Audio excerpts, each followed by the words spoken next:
Ça m'amène à parler, tu sais, du fait que dans l'amour de soi, bon, il y a la relation avec soi-même, mais il y a aussi la relation avec ce qui m'entoure.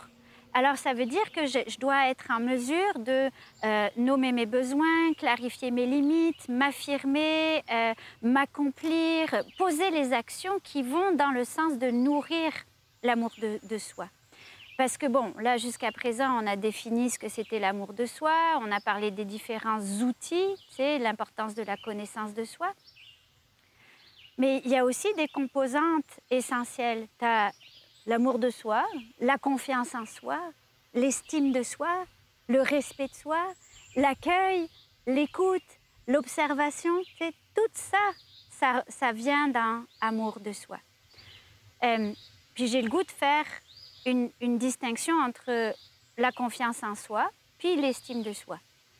La confiance en soi, c'est dans le passage à l'action que je peux nourrir ma confiance en moi. Par exemple, avant de partir faire le tour du monde, il y a plein de peurs qui surgissent.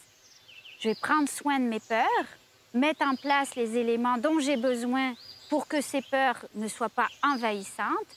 Et puis, à partir de là, je vais passer à l'action puis aller faire le tour du monde.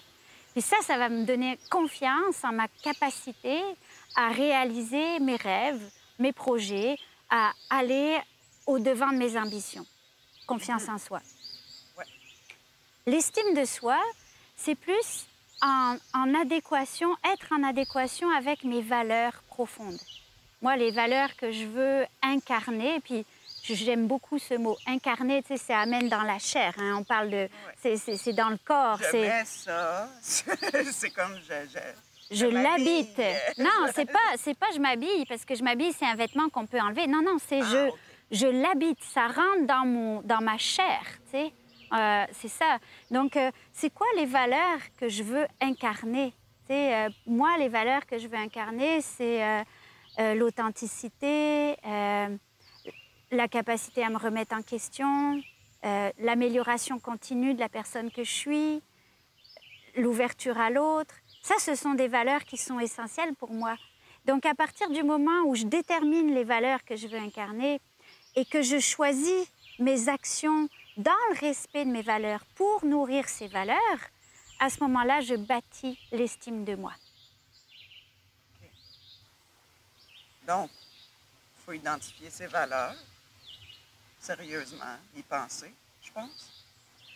Puis, s'assurer que ce qu'on met de l'avant, ce qu'on pose comme geste, soit toujours en accord avec ça. Le plus possible. Ouais. Mais, Il y et a en des même contraintes, des fois. Là, Oui, mais- puis c'est de rester aussi en accueil, parce que je ne sais pas si toi tu vois ça comme ça, mais on tend vers, certaines valeurs, tu sais, on tend vers être écologique, mais il y a des choses, parfois des choix qu'on fait qui vont pas dans le même sens que notre valeur principale, parce que tout d'un coup, on a soif, puis il y a juste des bouteilles en plastique qui sont accessibles, puis C'est ça qui c'est arrive, ça ce qui est là, et moment-là. à ce moment-là, mon besoin de boire est plus important au niveau vital que la protection de la planète. C'est plate. C'est plate, puis je vais faire attention de ce que je fais avec la bouteille C'est après, ça. mais bon, j'aurais préféré pas l'acheter. Voilà, donc il y a des moments, ou alors parfois il y a des moments où il va y avoir deux valeurs qui sont en contradiction par rapport à une situation. Donc ça va être de, OK, comment j'agis avec le plus de respect pour moi-même. On revient à la notion de respect pour soi qui rentre dans l'amour de soi. Tu sais. Comment je peux ici maintenant agir avec le plus possible de respect pour moi-même.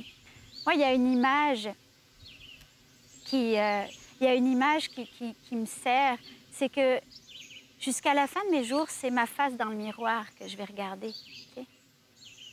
Donc, qu'est-ce qui fait dans la situation que je vais pouvoir me regarder dans le miroir honnêtement jusqu'à la fin de mes jours? Ça va m'aider à prendre la décision.